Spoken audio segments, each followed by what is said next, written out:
Good day and welcome again to another interesting and informative lesson right from the comfort of your home on TTT as we continue to prepare you for this year's SEA. Today we'll be looking at your language arts paper, specifically the section 1.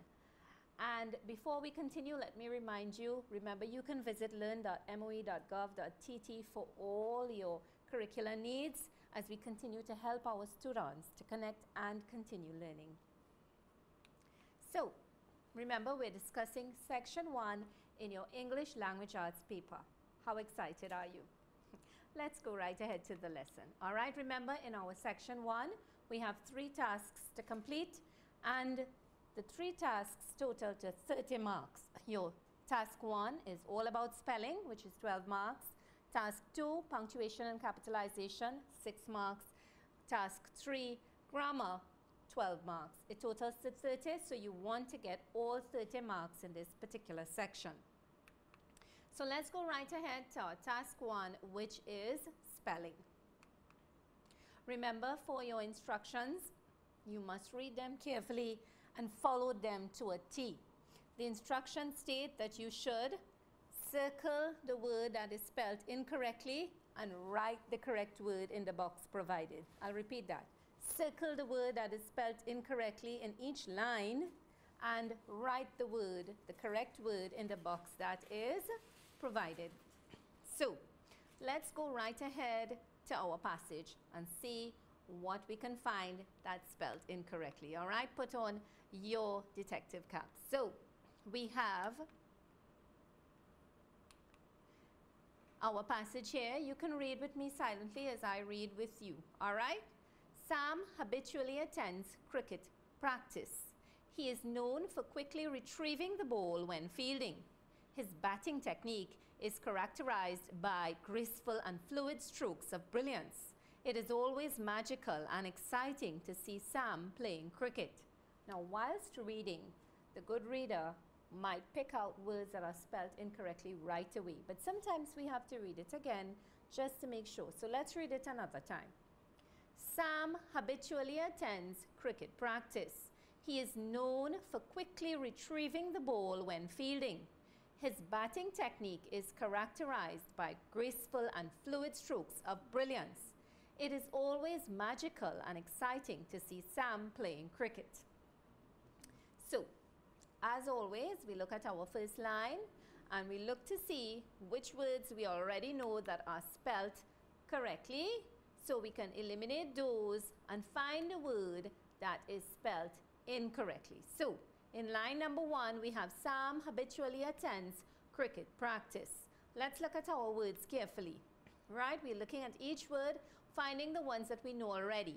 We know for sure that Sam would not be tested. It's a proper noun and we don't test the spelling of proper nouns. All right? So, let's check. Sam habitually attends cricket practice. Attends. Do we know attends and practice already? You know those words. They are spelt correctly. What about habitually? Is that suffix added on correctly? From what you know about the word, habitual changed to habitually. What's the rule? So we know that habitually is spelled wrong, so we circle that word. Remember, we are adding ly to the end of the word, habitual. In order to add ly, we have to write, yes. Habitual already has an L, and when we add ly, it becomes habitually. So an L was left out in the spelling. So habitual, if you had figured it out already, congratulations, was the word that was spelled wrong. So remember, you circle the word habitually and write the correct spelling with double ly in the end in the box provided. We are looking at the second line now. He is known for quickly retrieving the. He is known for quickly retrieving the. Look at it carefully. Most of the words you know already. He is known, looks right for, quickly. Watch the word retrieving. What do you think? Yeah, definitely spelled wrong. Something is wrong with the E and the I. What's the rule? The correct spelling is R-E-T-R-I-E-V-I-N-G. Remember, I before E except after C. And there's no C there. So I has to go before E. So it's R-E-T-R-I-E-V-I-N-G. We circle our word retrieving. Remember your rules. Go back to your rules when you don't know them. In fact, every day you should put aside time for your math and grammar rules. So we circle the word retrieving and we write the correct word in the box provided. R-E-T-R-I-E-V-I-N-G. Remember, it's I-E. Let's go to line number 3. Retrieving the ball when fielding, his batting technique. Look at it carefully.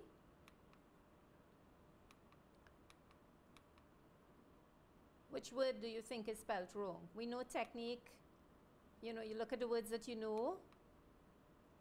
As we examine the words, fielding looks about right. It's in order. Technique, T-E-C-H, we looked at that already. We know it's right. What about batting? What's wrong there? What's the rule when adding the suffix ing? The T has to be doubled, yes. So that's the rule. But we can look at it, double the final consonant of the root word when you're adding the suffix. Remember, the word ends in a single vowel followed by a consonant. So we have that short sound vowel before the consonant, like cut, put, run, plan, spin, mop, drop. And you know the words as they go along. There's a short sound vowel and there's the consonant. When added ing, we double the consonant, which is the last letter, right?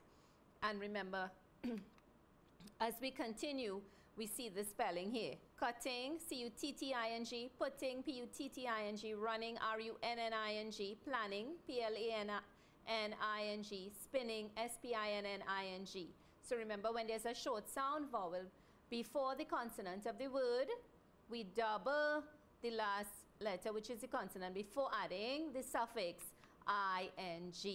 And this fun fact to know is that this is done to keep the short vowel sound in the word, right? So putting, spinning, planning, running, you're hearing the short sound vowel there as well. So we circle batting and then we write the correct word, B-A-T-T-I-N-G. Pay attention to the words. Remember, we have our spelling bee coming up. And let's go on to line number 4. His batting technique is characterized by graceful and fluid. His batting technique is characterized by graceful and fluid. Right away, you should see what word is spelled wrong there. You know the rule already. Yeah? When adding full to the word, we drop an L. Yes. When adding full to the word, we drop an L. So it becomes graceful. G-R-A-C-E-F-U-L. When the suffix full is added to the end of a base word, we drop one L. So I have grace plus full. We drop that L. So it's G-R-A-C-E-F-U-L. Use plus full. Useful. We drop the L. So it's U-S-E-F-U-L. Always remember that. When we have full at the end of a word added, as the suffix, we drop the L. So once more, we circle the word that is spelled wrong and write the correct spelling in the box provided. G-R-A-C-E-F-U-L. Let's continue with line number 5. Graceful and fluid strokes of brilliance. It is always magical. Graceful and fluid strokes of brilliance. It is always magical. Are you seeing that word that's spelled incorrectly? Strokes of brilliance. It's always magical. Which word is spelled incorrectly? Yes, brilliance. You're hearing that S sound, but it's not an S. It should be a, yes, it should be a C. And the rule is when C meets A, O, or U, you get the hard sound, like act, right? And packed, and so on. But when it meets A, O, or U, you get the hard sound. And when it meets E, I, or Y, you get the soft sound. So, We have brilliance, and the correct spelling is Brilliance, and not SE. All right? So we have brilliance. We circle the word and write the correct spelling, Brilliance.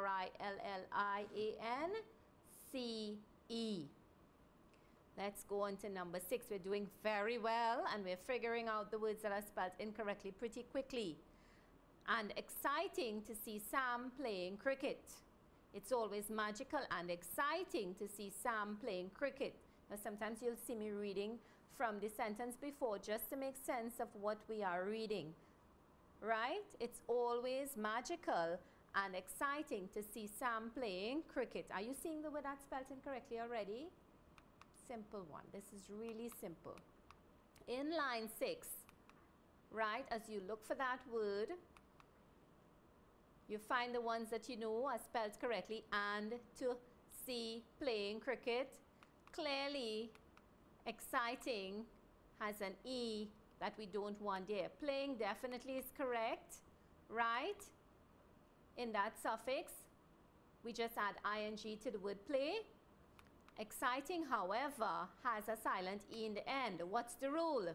If a root word ends in a silent E, drop the E when adding suffixes that begin with a vowel. So, we have excite, E-X-C-I-T-E. In order to form exciting, when we add ing to that word that ends in a silent E, it becomes E-X-C-I-T-I-N-G. All right, E-X-C-I-T-I-N-G. So there we have it, all our 6 words rather, and 6 words circled, 6 words spelled correctly in the boxes provided. Remember, make sure to follow your instructions. If you leave out circling a word, that could mean a mark for you. If you leave out writing the correct word, so always remember to check back your answers and make sure you circle what you have to circle and you write correctly what you have to. All right, so let's go to our spelling bee now. Are we ready? I need you to get a piece of paper and a pencil so that you can write down the words that I'm going to call out for you now. All right, let's go. First word, habitually. Habitually.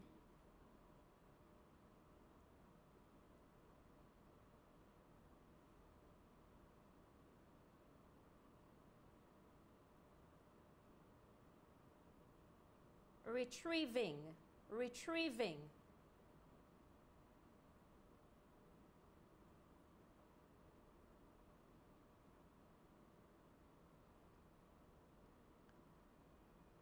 Batting. Batting.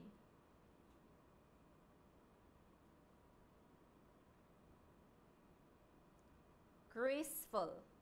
Graceful.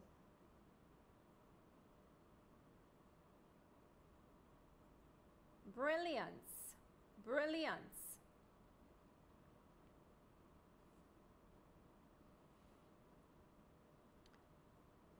And the last word, exciting. Exciting.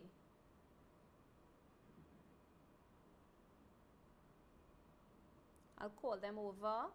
So pay attention to your words on the paper that you've written to ensure that you have all 6 words, all right? Habitually, 1, 2, retrieving, 3, batting, 4, graceful, 5, brilliance, and 6, exciting. All right? So are we ready for our answers now? Let's look at your answers in your paper and correct them as we go along. Habitually, remember we add the suffix ly to the end of the root word. So as ly was added, it's not habitually, is A-L-L-Y. So H-A-B-I-T-U-A-L-L-Y. In retrieving, remember I before E after C. You have to note the exceptions as well, and that's why I told you, remember to put some time every day for your rules in both math and grammar and language arts. All right, so retrieving is R-E-T-R-I-E-V-I-N-G. V-I-N-G. Batting, double the consonant before to keep the short A sound, so it's B-A-T-T-I-N-G. Graceful, one L. When full is added to the root word, we drop one L. So it's G-R-A-C-E-F-U-L. Brilliance. The soft C is there, used before the vowel E, so it's B-R-I-L-L-I-A-N-C-E. And in the last one, for exciting, remember we have to drop the final E when adding I-N-G. So we have E-X-C-I-T-I-N-G. I'm guessing you got all right? Yeah, congratulations. And thanks so much for participating in our spelling bee. I'm sure you're looking forward. In a short bit, let's just go through some guidelines. Remember to note the words that you know already. We always say that when you look at the line, go through the words and eliminate those that you know already. Closely examine the words that you are unsure about. Check for vowel placements. Pay attention. Remember to check for suffixes that are added correctly. And you visualize the words that are spelled correctly yourself. You must put them in your mind's eye. So these are some little tips to help you with spelling. I know for some people, spelling could be quite a challenge. But once we get through, we will be there successful. All right? So I want to thank you for participating. And in a short bit, we'll be doing task 2.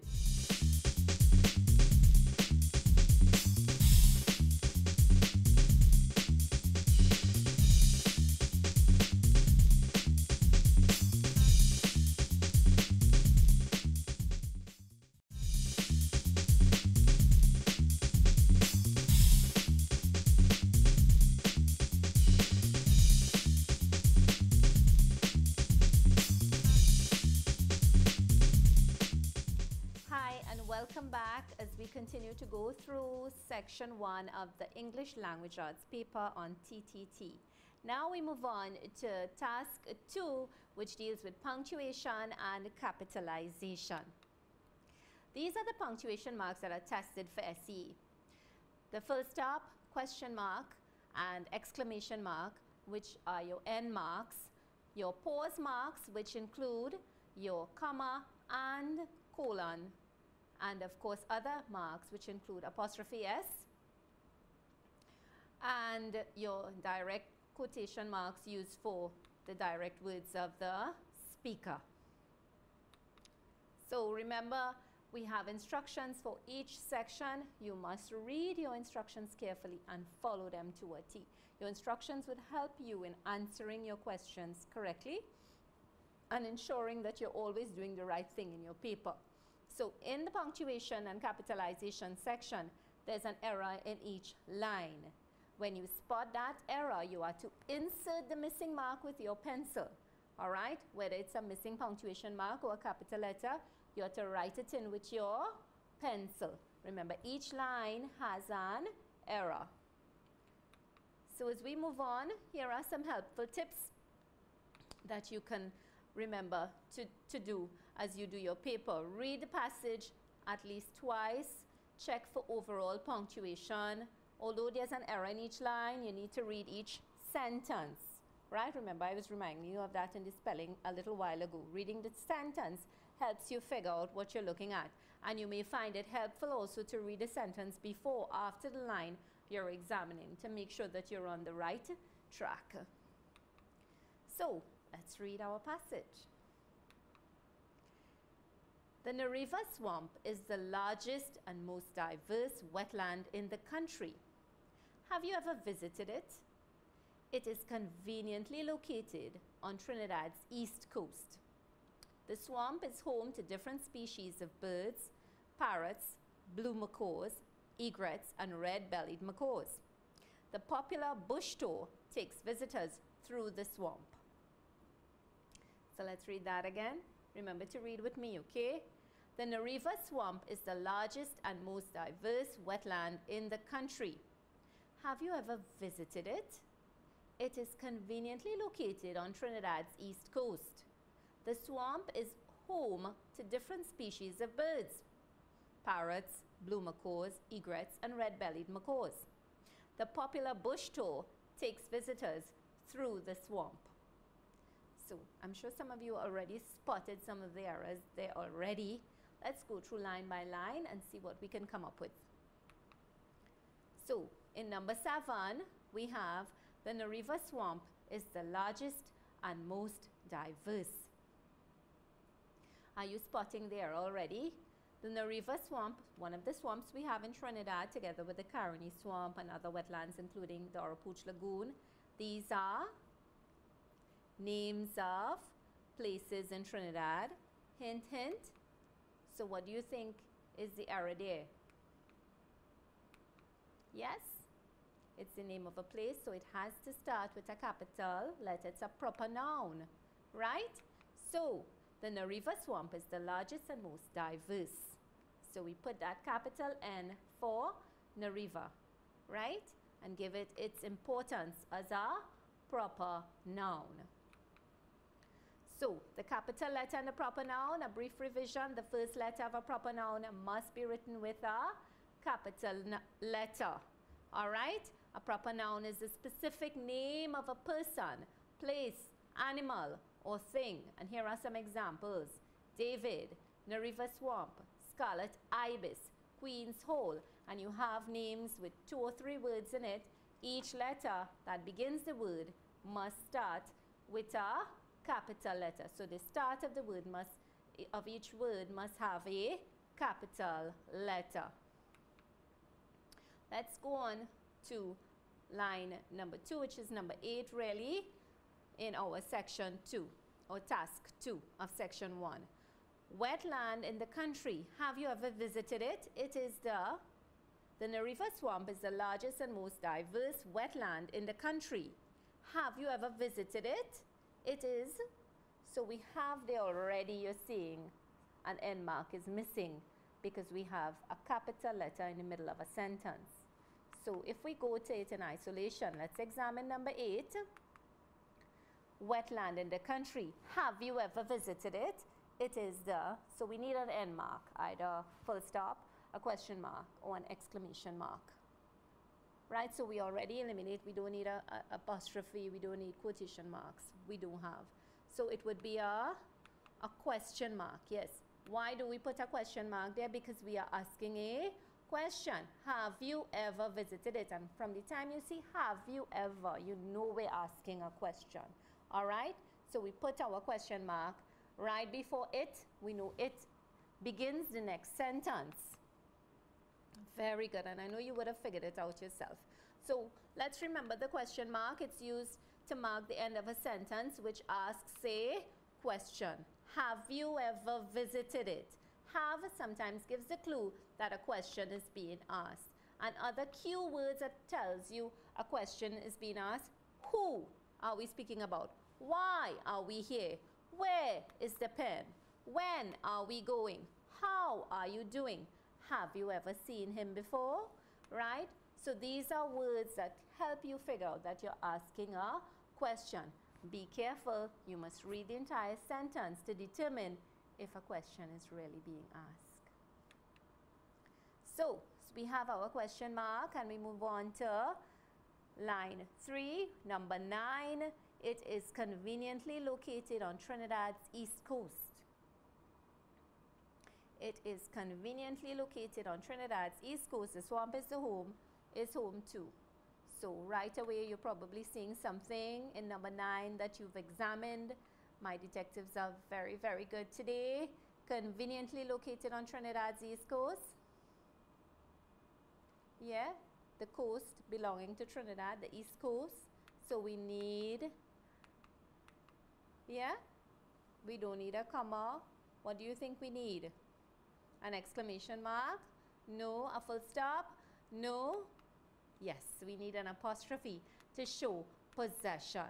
All right, very good. On Trinidad's east coast. So it's Trinidad apostrophe S, meaning the coast belonging to Trinidad, showing the apostrophe S to show possession. All right, so let's remember our rules for apostrophe. For most singular nouns, add apostrophe S, conveniently located on Trinidad's east coast. So we have Trinidad apostrophe S. For the plural nouns, however, apostrophe, we add an apostrophe after the word ending with an S. So like the dog's leashes are long. So we have D-O-G-S apostrophe because we are talking about a number of dogs. So we have the plural noun that ends with S. The apostrophe comes after. And here are some rules for plural nouns ending in S that don't end in S rather, like children. We have to add apostrophe S to show possession. Children's toys, children, apostrophe S. The children's toys are missing. And for singular, proper nouns that end in S, you can add the apostrophe. The Williams house was repainted last week. Remember, we are talking about the Williams family. So the apostrophe comes after the S. Singular proper noun, and there we have it. So we have Trinidad's East Coast.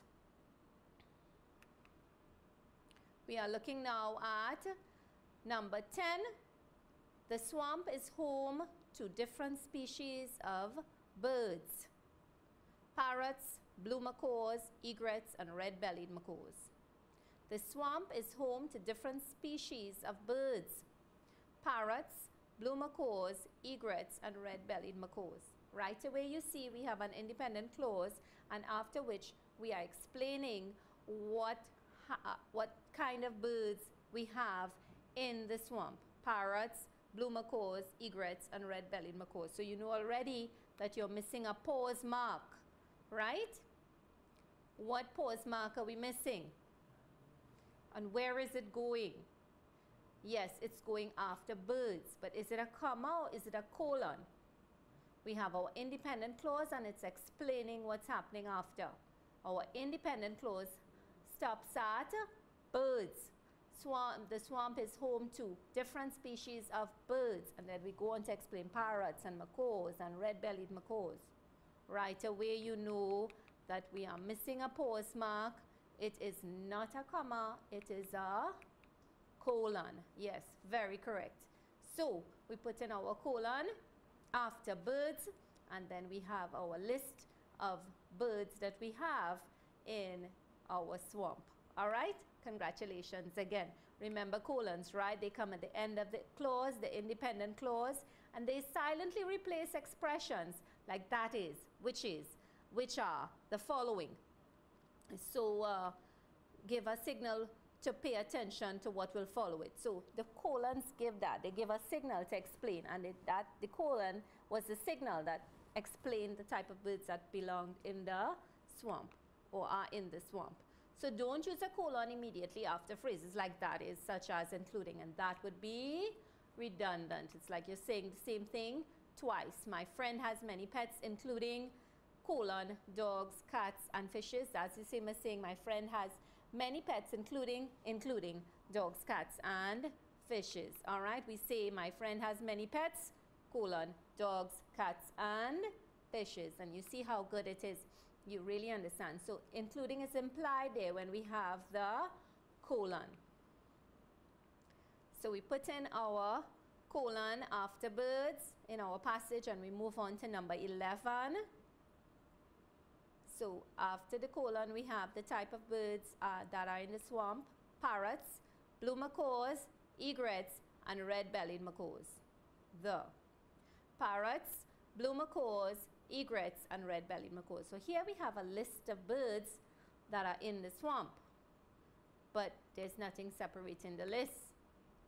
Yeah, this one is pretty easy to follow. Blue macaws, egrets, and red-bellied macaws. So you have the and before the last name on the list, but the end mark is missing, right? Macaws, egrets are two different birds.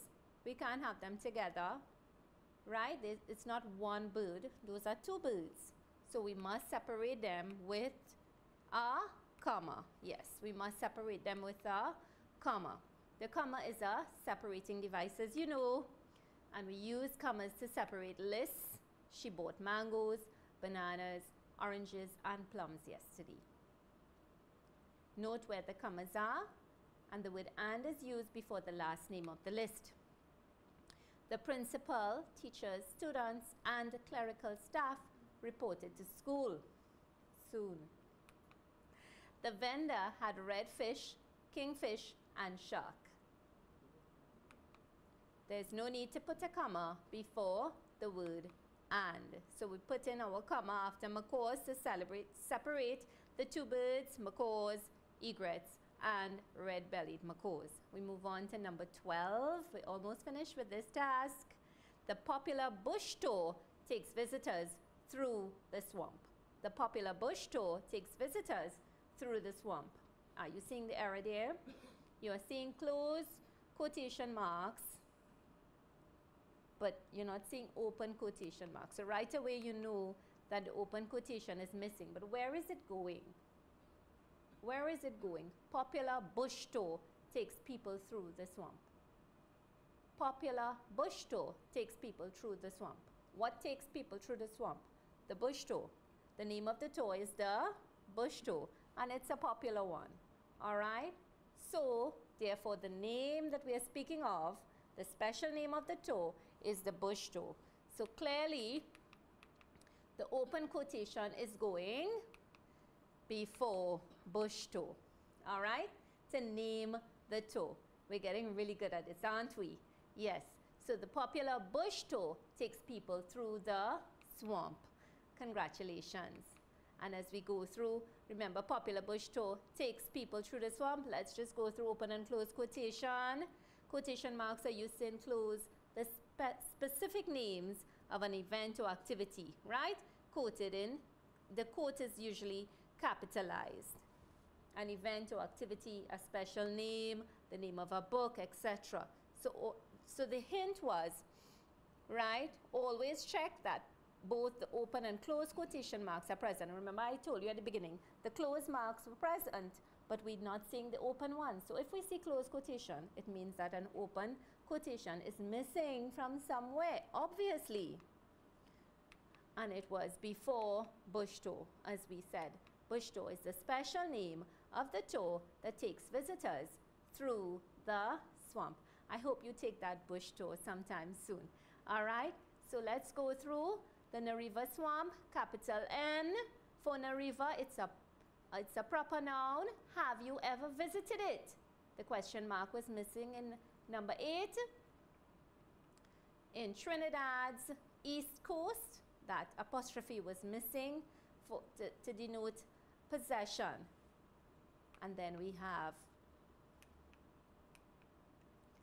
the colon after birds, the comma to separate the two birds, macaws and egrets, and of course the open quotation to make it bush tour, a special name that takes visitors through the swamp. And there you have it. Congratulations, you've completed task 2. In a short while, we'll be going through task 3 after we come back from the break, so stay tuned.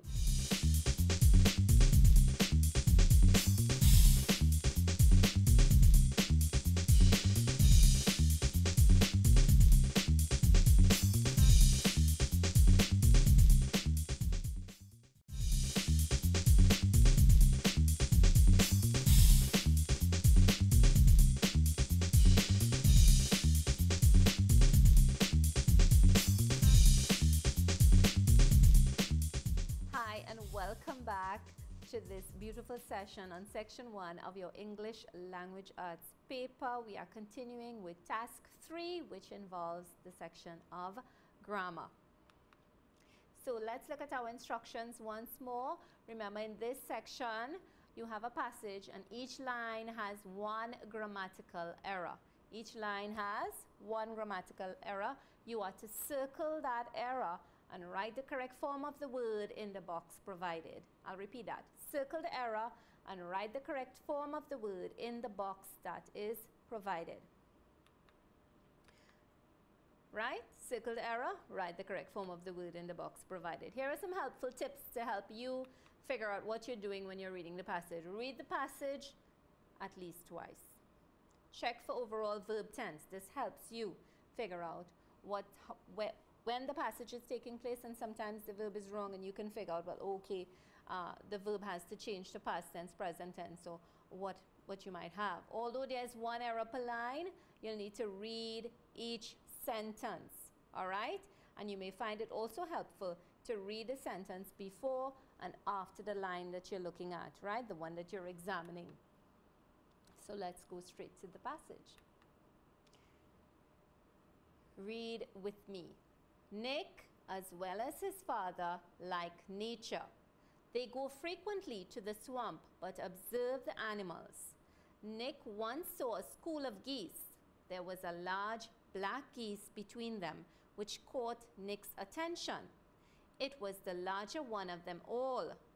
Down to the water's edge, Nick ran anxious. He just had to get a closer look. Let's read it again. Nick, as well as his father, like nature. They go frequently to the swamp but observe the animals. Nick once saw a school of geese. There was a large black goose between them, which caught Nick's attention. It was the larger one of them all. Down to the water's edge, Nick ran anxious.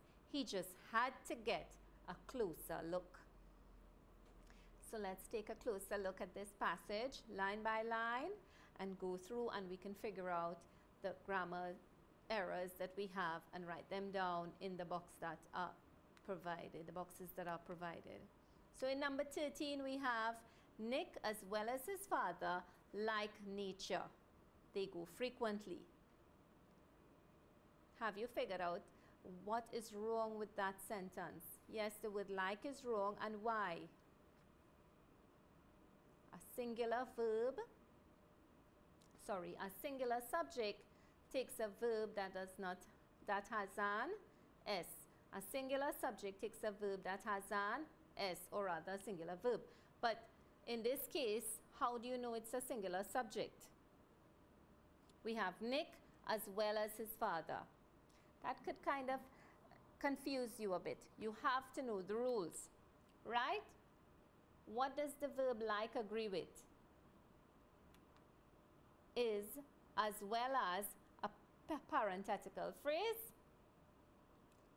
Yes. All right. So guidelines for subject-verb agreement. Let's just go through so you don't get confused. A verb must agree with the subject. All right. A singular subject must have a singular verb. Rajiv sings. Remember, the verb that goes with the singular subject has an S, right? So Rajiv sings in the church choir. A plural subject takes a verb that doesn't have an S, right? Rajiv's children sing in the church choir, right? So remember, singular subject, verb has S. Plural subject, verb doesn't have an S. So remember these phrases carefully. If a singular noun is linked to another noun by a phrase such as together with, my father, together with his friends, as well as Nick, as well as his father, in addition to the choir, in addition to the church members, you must use a singular verb.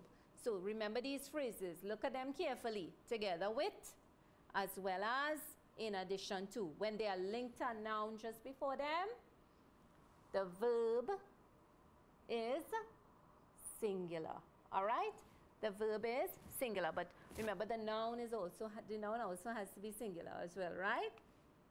So Aunt Jen, together with 3 of her friends, is coming, because we're only speaking about Aunt Jen. Together with 3 of her friends is just a linking phrase. All right?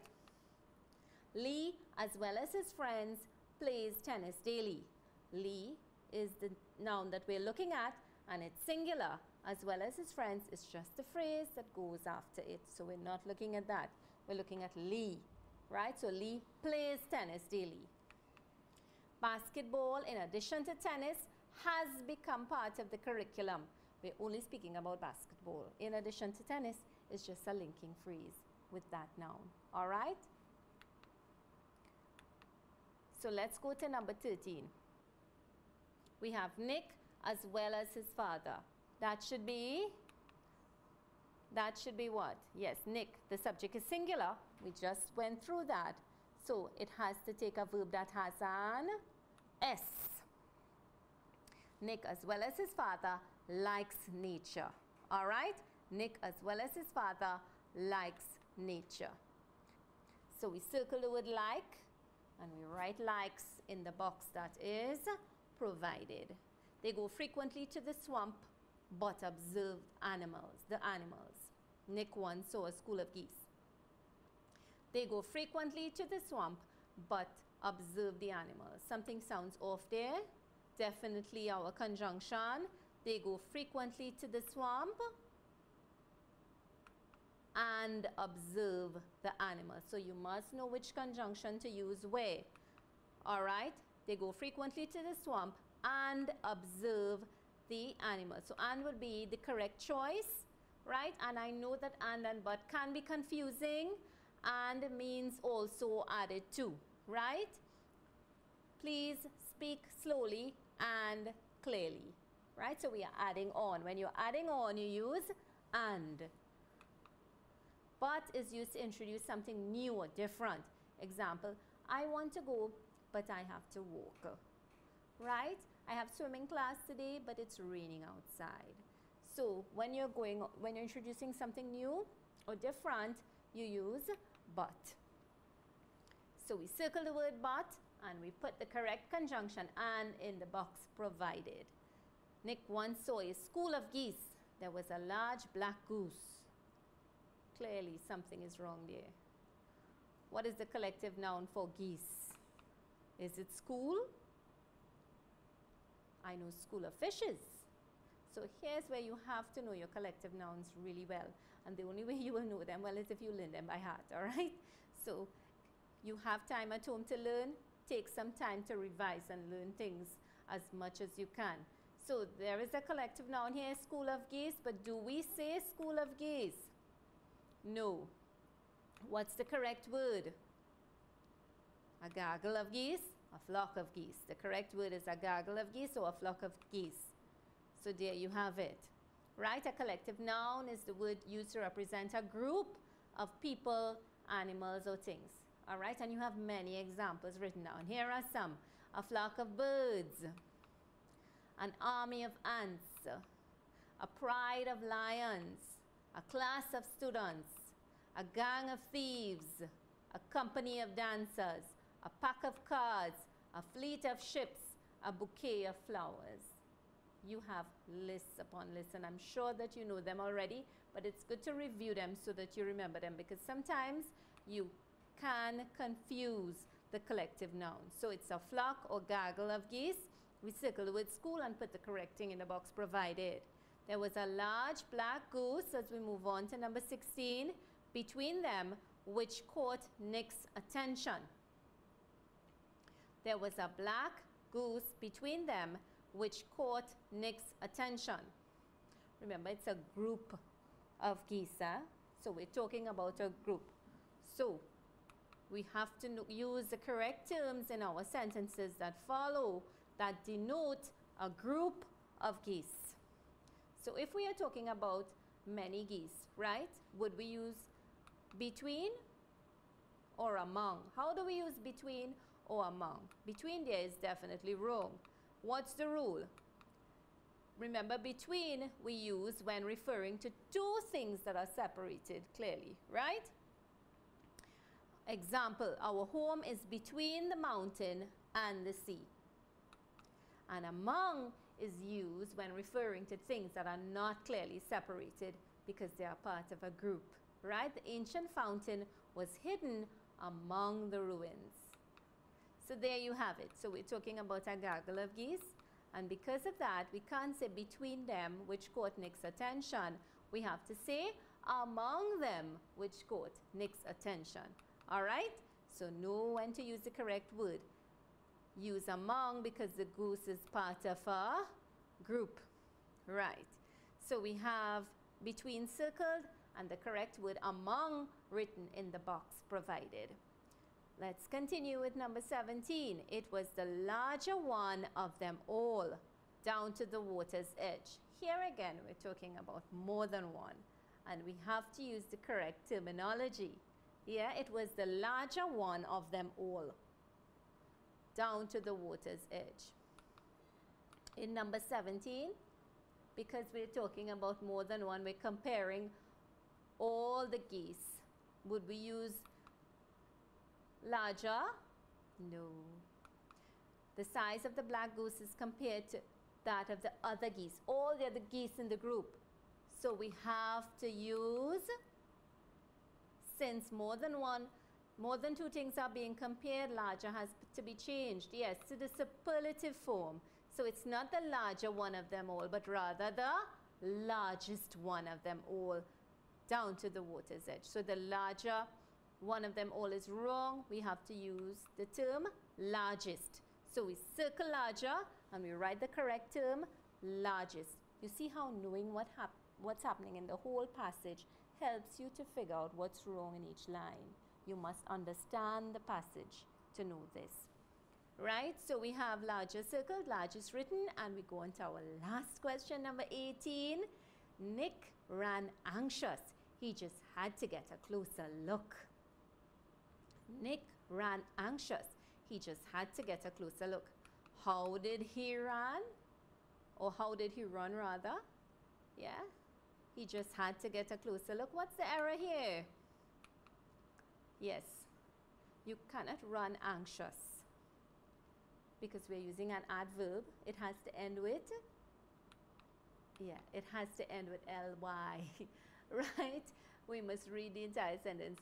Nick ran anxiously down to the water's edge. He ran anxiously down to the water's edge, right? And remember, anxiously describes how he is running, the manner in which he's running. So we need an adverb there.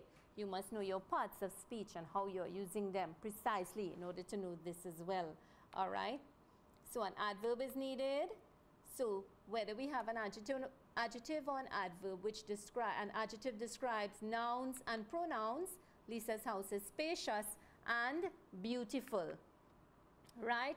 We are describing the house. It is spacious and beautiful.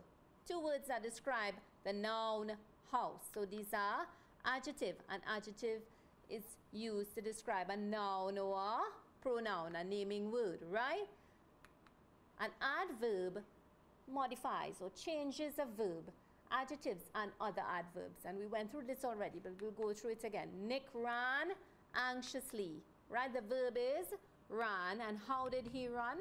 Anxiously, the adverb. Most adverbs come after the words they modify. So we are explaining how Nick ran. So he ran anxiously. And as we go through each one, from number 13 to number 18, we ensure that we have all our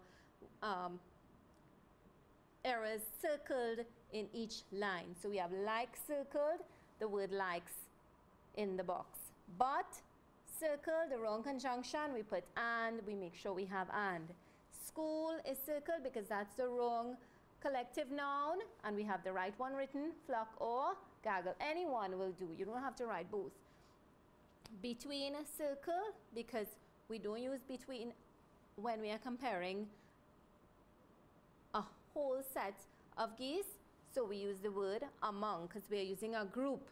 Because we are talking about the group here as well, the comparative cannot be used. We have to use the superlative. So it's not large but larger but largest. And in the last one, number 18, how did Nick run? He ran anxiously. So we put in the correct form of the adverb with ly. And there you have it. Thanks again for paying such careful attention to the lesson. I hope you enjoyed it. Remember to turn to learn.moe.gov.tt for all of these lessons and much, much more as we continue to help students to connect and continue learning through the Ministry of Education and right here on TTT.